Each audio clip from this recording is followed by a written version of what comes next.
A doutrina marxista do direito é uma grande força atuante no século XX. Para Marx e Lenin, todo fato essencial é visto como a negação da verdade. O marxismo é relativista, nega que haja qualquer verdade absoluta, qualquer certo e errado fundamentais no universo.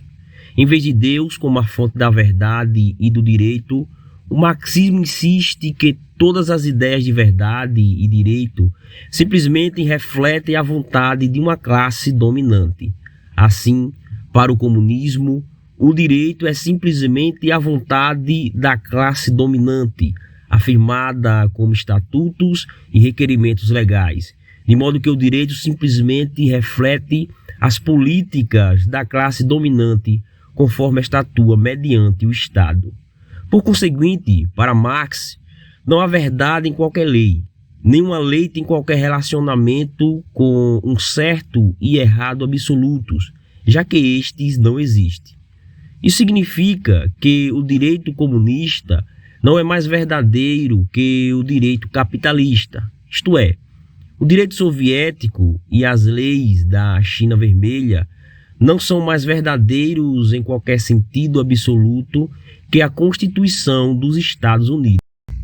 A única diferença assinalada pelos marxistas é esta: a Constituição supostamente representa não o povo, mas a vontade de uma classe dominante capitalista, ao passo que o direito marxista é mais democrático, pois supostamente representa a vontade do proletariado.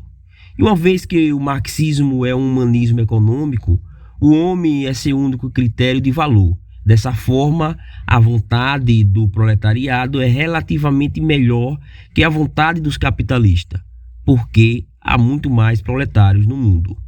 Albert Weisbord, um célebre marxista, atacou a Constituição dos Estados Unidos, não porque era verdadeira ou falsa, mas porque ele acreditava que era antidemocrática, antiproletária e, em seu estudo em inglês, A Conquista do Poder, ele concebia a Convenção Constitucional de 1787 como parte de uma conspiração secreta contra o povo.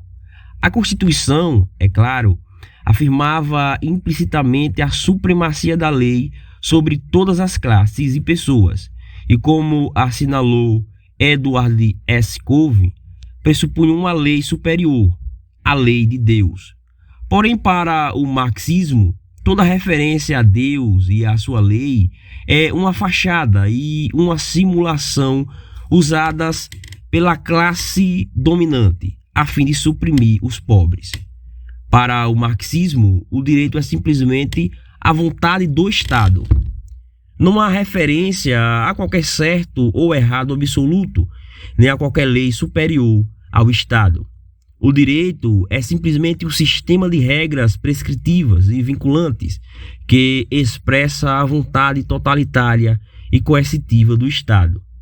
A teoria marxista foi desenvolvida posteriormente por Andrei Vyshensky, que aplicou sua teoria tanto como promotor soviético nos tribunais da Grande Purga dos anos de 1930 e depois como o chefe da delegação soviética às Nações Unidas.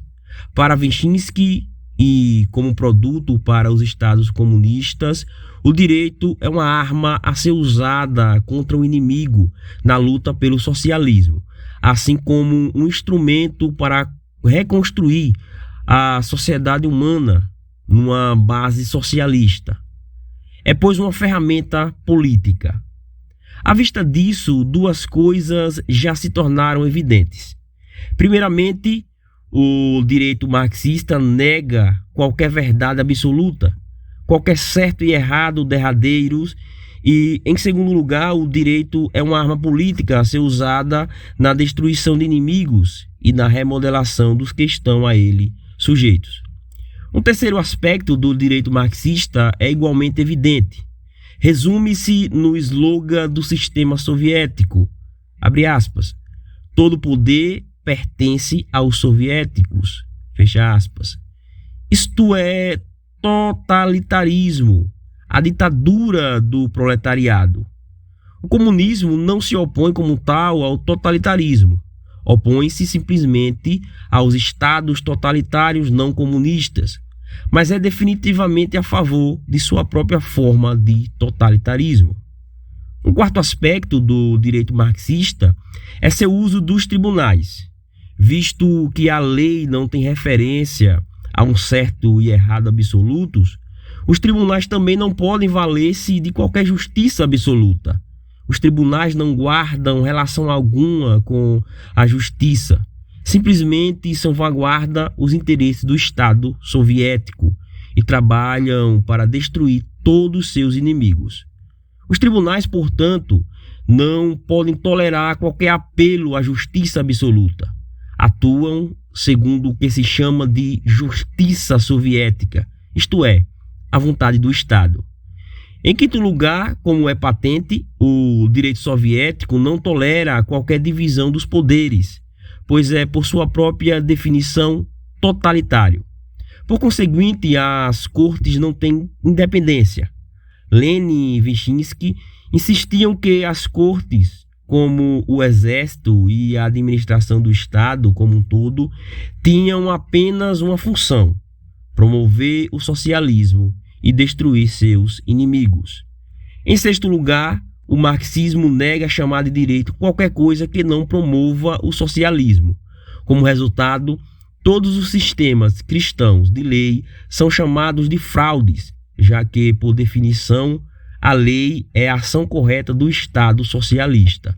Assim, trabalha para desacreditar qualquer outro sistema legal e para trazer-lhe ruína, a fim de substituí-lo pelo sistema socialista como justiça revolucionária, a saber, a destruição de capitalistas, igrejas, grupos independentes e todas as coisas hostis ao comunismo.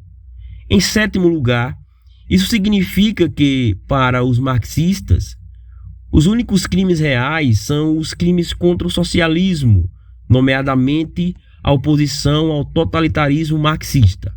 Consequentemente, novos crimes são inventados, e já agora ouvimos a expressão crimes contra a paz ser livremente usada. Um crime contra a paz é um tipo de guerra contra o marxismo. É um conceito novo e perigoso, já que envolve a fé de que o marxismo é o único Deus verdadeiro, e qualquer oposição a ele é um pecado mortal. Não houve mudança nesse conceito marxista, somente desenvolveu-se ainda mais. As únicas queixas reais contra Stalin por parte de seus sucessores foram por infrações contra marxistas dominantes, não por suas infrações à verdadeira justiça. Milovan Djilas, em seu livro Conversas com Stalin, afirmou, abre aspas, enquanto os sucessores de Stalin lamentarem-se, por um lado, pelas vítimas individuais do governo arbitrário que houve entre 1937 e 1955, mas, por outro, não falarem sobre os milhões de vítimas da perseguição bolchevique aos camponeses, classe médias e inteligentsia russa, não podemos acreditar que abandonaram honesta e sinceramente os métodos de opressão violenta e de terror. Fecha aspas. Isso nos traz o oitavo aspecto do sistema legal soviético. Ora, visto que é uma lei totalitária e policialesca, ela garante um estado perpétuo de guerra civil. De fato, cria uma dupla guerra civil. Primeiramente, cria uma guerra civil dentro dos comunistas dominantes. A União Soviética testemunhou por muito tempo uma longa guerra civil, primeiramente entre os sucessores de Lenin e depois entre os sucessores de Stalin. E o presente cenário está longe de ser tranquilo. Os comunistas da China Vermelha estão no meio de uma guerra civil entre os assassinos no governo e o triunfo de um partido ou de outro, não porá fim ao problema. O segundo tipo de guerra civil, criado pelo direito marxista, se dá entre o Estado e o povo. E ao Estado guerreia contra seu próprio povo, como se este fosse um inimigo.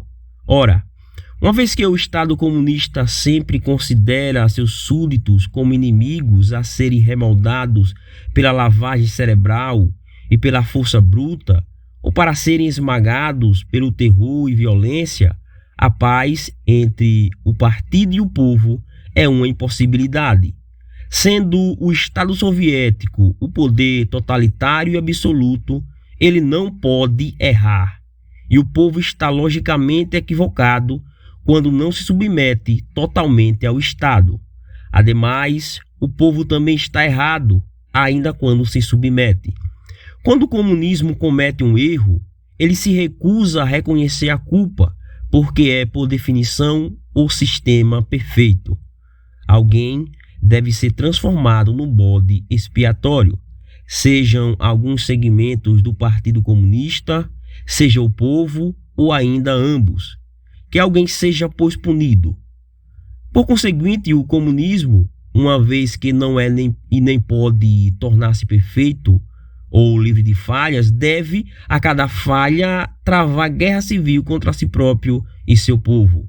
Isso significa que o comunismo jamais pode trazer paz, já que sua teoria marxista do direito garante a guerra e destruição perpétuas daquilo que a lei supostamente deveria garantir: a justiça e a ordem.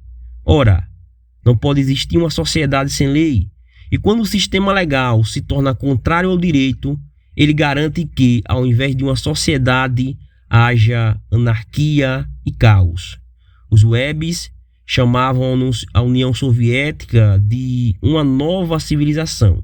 Em vez disso, porém, transformou-se num triste substituto para ela, tendo a guerra civil em lugar de cultura.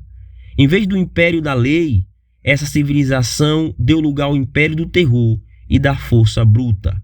Em nome do homem, em nome do humanismo, o marxismo declara oferecer à humanidade uma nova esperança para substituir a revelação cristã. O que oferece, pelo contrário, são os piores horrores da experiência humana, um terror incansável e uma guerra civil perpétua. É a lógica do humanismo que é suicida, levada à sua conclusão. Conforme disse nosso Senhor, falando como a sabedoria há séculos: mas o que peca contra mim, violenta a própria alma. Todos os que me aborrecem amam a morte. Provérbios, capítulo 8, versículo 36.